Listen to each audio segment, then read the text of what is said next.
McDonald's claims that working under the arches can prepare you for success and that your future looks golden. And it probably does, if you're an executive or shareholder. The average cashier at McDonald's would have to work 895 years to earn what McDonald's CEO Steve Easterbrook makes in a single year. Speaking of Steve, he was just handed a 94% pay raise last year, making over $15 million in total compensation. And that's on top of being showered with $500,000 in perks, including a private jet for personal use, a car, life insurance, and financial planning.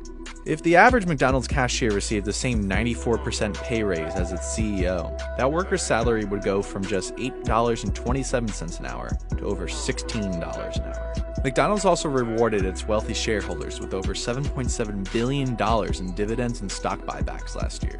If that money had gone to the 750,000 people working at McDonald's franchises, it could have given them a bonus of more than $10,000 each.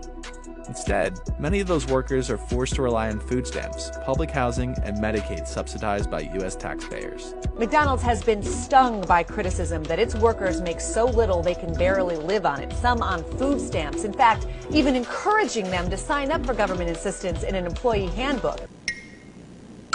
And instead of receiving fair wages, employees are instructed to follow unrealistic budget outlines. There it is right there at the top number. That 1,105 number, right? That's what it would be if you're working one job. But that doesn't match the total monthly expenses at the bottom, 1,260. So they expect you to have to pick up a second job right. to make another nearly $1,000. So it's a lot of hours that they anticipate you're working, and still you're only getting to spend about $25 a day. 3 jobs to help support my mom. I can't go to school because they're not paying me my fair share, and that is not okay. 3 years ago, McDonald's promised to pay its workers at its corporate stores at least $1 above the local minimum wage. Fortunately, it has shamefully reneged on this promise. And it's not like they can't afford it. McDonald's is not a poor company by any means. We know that this company spent $30 billion over the last 10 years buying back their own stock, making their investors and shareholders richer. So it's clearly they have enough money to pay us $15 an hour. We're tired of surviving. We want to live. We can't even survive off of $7.25. We work hard on the front line and make these McDonald's corporations billions of dollars, and they only give us a little bit of crumbs. They give us half a crumb.